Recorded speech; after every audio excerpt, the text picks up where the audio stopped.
नमस्कार मित्रों, मैं पंडित मुकेश शास्त्री नासिक त्र्यंबकेश्वर में आपका सहर्ष स्वागत करता हूँ। आज हमारी चर्चा का विषय है कालसर्प का पूजन त्र्यंबक में ही क्यों होना चाहिए, अन्य जगह पे क्यों नहीं होना चाहिए। शास्त्र कहता है राहु केतु अंतराले सर्वे ग्रहा नवस्थिता तदेस्मिन् कालसर्पम त्र्यंबकेश्वरम व्यपोहति। राहु और केतु के अंतरकाल में जिस ग्रह के आने के कारण कालसर्प लगता है वो ग्रह है राहु और ये है केतु। इन ग्रहों से कालसर्प जातक को लगता है, इसलिए कालसर्प दूर दूर से लोग करने के लिए आते हैं। और यहाँ ब्रह्मा, विष्णु और महेश तीनों देवताओं का समागम होता है, इसलिए लोग दूर दूर से त्र्यंबकेश्वर पूजा करने के लिए आते हैं।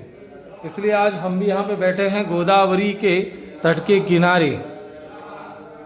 इसलिए सर्वप्रथम यहाँ पे यजमान आते हैं तो स्नान पूछते हैं, स्नान कहाँ करना चाहिए। कुंड में स्नान कर लो। अगर आप पहले स्नान कर लेते हैं तो दोबारा नहीं करना पड़ेगा। अगर आप दोबारा करते हैं तो पहले नॉर्मल रूम में स्नान आप करें, उसके बाद पूजन करें। पूजन के उपरांत आप सर्प आदि विसर्जन करके फिर कुशावर्त कुंड में स्नान करें, जिससे वह पाप आदि व्याधि पीड़ा निवृत्त हो जाती हैं। उसके बाद महादेव का दर्शन करें। दर्शनेन भवेत पुण्यम पूजनम मुक्तिदायकम। पूजन करने से और दर्शन करने से आदि पाप सब निवृत्त हो जाते हैं। इसलिए लोग दूर दूर से यहाँ पे आते हैं। किसी को संतान नहीं हो रही है तो संतति प्रदान करते हैं भोलेनाथ। किसी की नौकरी में यश नहीं मिल रहा है तो नौकरी में यश की प्राप्ति होती है, क्योंकि श्रद्धा, आस्था और विश्वास ये तीन चीज़ों पर टिका हुआ है यह धर्म। इसलिए श्रद्धा, आस्था, विश्वास से आप आए और यहाँ पे भगवान का पूजन करें। और लेकिन जहाँ भी करें आप उनको बोलिए पंडित जी को, पंडित जी हमारा सिंगल पूजा होना चाहिए, क्योंकि कालसर्प के 12 प्रकार होते हैं। हर कालसर्प का प्रभाव अलग होता है, क्रिया अलग होती है। तो इसमें लगता किससे है, तो राहु और केतु से लगता है कालसर्प दोष। तो राहु केतु का जाप का आप करवाएं, और राहु केतु का जाप करके, नाग गायत्री का जप करके और फिर कालसर्प की महापूजन करें, जिससे वह दोष पीढ़ी से समूल नष्ट हो जाता है। लेकिन सबकी परिस्थिति नहीं होती है, इसलिए पंडित जी भी उस राहु केतु की तरफ ध्यान नहीं देते हैं। केवल राहु केतु की प्रतिमा रख देते हैं और कालसर्प शांति कर देते हैं। क्योंकि यजमान जब दक्षिणा देने में असमर्थ रहता है तब ये सब क्रियाएं की जाती है। अब कोई 2100 रुपया दे रहा है और सोच रहा है कि कालसर्प का, राहु केतु का जाप हो, तो पॉसिबल नहीं है। आप कम से कम पूछेंगे कितना लगता है, तो कम से कम 11,000 रुपये खर्चा लगता है, जिसमें राहु केतु का जाप होता है, नाग गायत्री और कालसर्प महापूजन होता है, जिसमें ब्राह्मण लगते हैं। और जब संख्या 18,000 17,000 केतु का, राहु का जप होता है और फिर दशांश यजन होता है, तब जाके यह कार्य फलीभूत होता है। सबसे पहले यहाँ पे गणपति पूजन करेंगे। ये है गणपति बप्पा। गणपति का पूजन करने से हमारे जीवन में जो भी विघ्न है वो दूर हो जाते हैं। विघ्नहर्ता का पूजन करने से हमारे जो भी संकट हैं वो हमारे ऊपर नहीं आते हैं। उसके उपरांत होता है पुण्यावाचन। पुण्यावाचन का मतलब क्या है, हमारे जीवन में सब कुछ पुण्य का अभ्युदय होना चाहिए। हमारे जीवन में हर चीज़ बढ़ते रहे, पाप को छोड़कर पाप न बढ़े। कल्याण होना चाहिए, रिद्धि सिद्धि की प्राप्ति होनी चाहिए, स्थिर लक्ष्मी आनी चाहिए, इसलिए यहाँ पे पुण्यावाचन किया जाता है। उसके उपरांत यहाँ पे सर्पों की माता मनसा देवी का पूजन किया जाएगा। लेकिन कुपुत्रो जाए तो क्वचित अपि कुमाता न भवति। बेटा कुपुत हो सकता है लेकिन माता कुमाता होती, ऐसा किसी शास्त्र में लिखा मिला नहीं।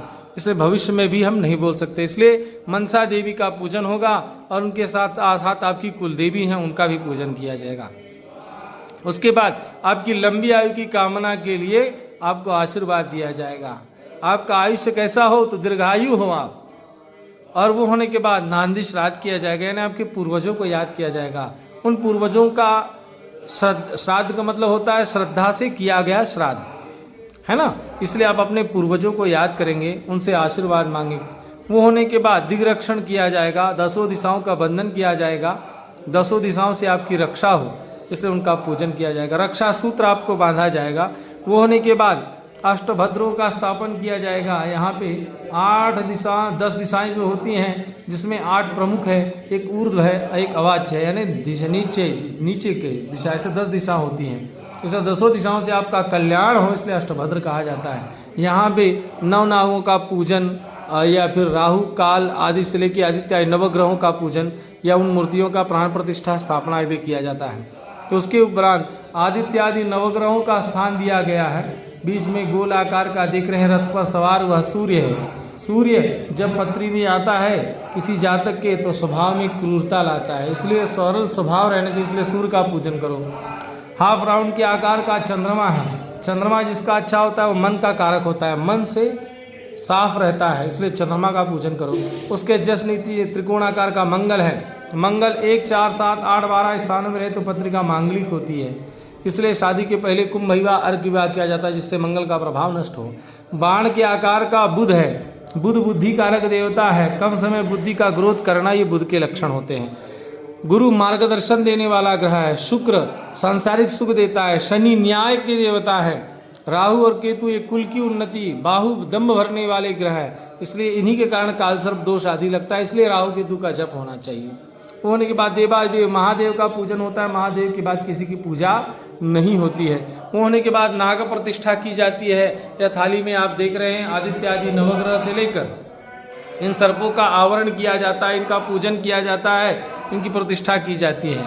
प्रतिष्ठा के उपरांत वहाँ पे ब्राह्मण लोग होम हवन कर रहे हैं, मैं आपको दिखाता हूँ। इस तरह होम हवन किया जाता है, जहाँ पे यजमान अपने ब्राह्मणों के सहित राहु केतु और काल सर्प आदि सभी ग्रहों का होम हवन किया जाता है। इसमें कोई चीज़ आपको ना समझ में आए, निसंकोच मुझसे आप। पंडित मुकेश शास्त्री, नासिक त्र्यंबकेश्वर में आपका सहर्ष